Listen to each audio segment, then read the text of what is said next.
मित्रांनो, जय जिजाऊ. एक मवाली गुंड प्रवृत्तीचा आमदार, शिंदे गटाचा आमदार, शिवसेनेचा आमदार संजय गायकवाड, त्यांनी हे शिवाजी कोण होता हे पुस्तक बघितलं आणि या पुस्तकाचं शीर्षक बघून या पुस्तकाचे जे प्रकाशक आहेत प्रशांत अंबी, त्यांना फोन करून त्यांना जीवे मारण्याची धमकी दिली. त्यांच्यावरती आया बहिणीच्या वरती शिव्या दिल्या.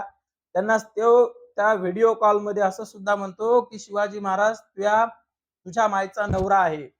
शिवाजी महाराजांनी हे जे पुस्तक आहे गोविंद पानसरेचं, हे गोविंद पानसरेचं पुस्तक 1988 साली गोविंद पानसरेने हे पुस्तक लिहिलं आणि या पुस्तकाला आज 37 वर्ष झाली आणि 37 वर्षात यांनी हे पुस्तक वाचलं नाही. हे पुस्तक वाचायच्या आधीच्या पुस्तकावरती तो सांगतो की शिवाजी महाराजांचा एकेरी उल्लेख आहे. अरे हरामखोरा, आधी पुस्तक वाच आणि मग ठरव. छत्रपती शिवाजी महाराजांचा इतिहास याच्यामध्ये कशा पद्धतीने लिहिला.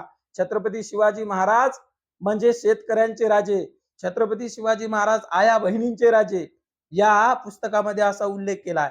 आणि तू ज्यावेळेस त्या प्रशांत अंबीला फोन करून धमकी देतो ना, त्यावेळेस तू त्याच्या आईवरती शिवी देतो, त्याच्या बहिणीवरती शिवी देतो आणि तू त्याच्या घरी 100 पोरं पाठवणार म्हणतो आणि अशा घाण शिव्या देतो. तो घाण शिव्या तुम्ही ऐकू सुद्धा शकणार नाही, अशा भयानक घाण शिव्या त्यांनी दिल्या.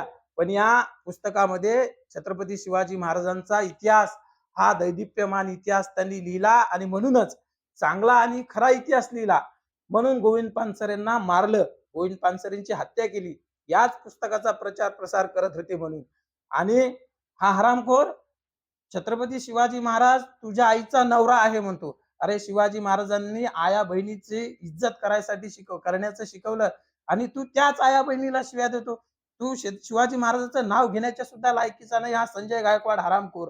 त्या प्रकाशकाला धमकी देतो. ज्यावेळेस कोरटकर, राहुल सोलापूरकर, भगतसिंग कोश्यारी, या आपला तो छिंद, या अशा हरामखोरांनी ज्यावेळेस बदनामी केली त्यावेळेस तू कुठे गेला होता. आणि या देशातला मुख्यमंत्री, गृहमंत्री देवेंद्र फडणवीस, तुम्ही त्याच्यावरती कडक कारवाई करा. अशा हरामखोरांना या देशामध्ये धडा शिकवल्याशिवाय हे जागेवर येणार नाहीत आणि जबाबदार तुमचं सरकार आहे. या संजय गायकवाडचा जाहीर निषेध, हरामखोराचा जाहीर निषेध. आया बहिणीची इज्जत करणारा छत्रपती शिवाजी महाराज आणि तुम्ही कोणाच्या आया बहिणीवरती शिव्या देत असतील तर तो शिवाजी महाराजांचा सुद्धा अपमान आहे. त्या हरामखोराचा जाहीर निषेध. जय जिजाऊ, जय शिवराय.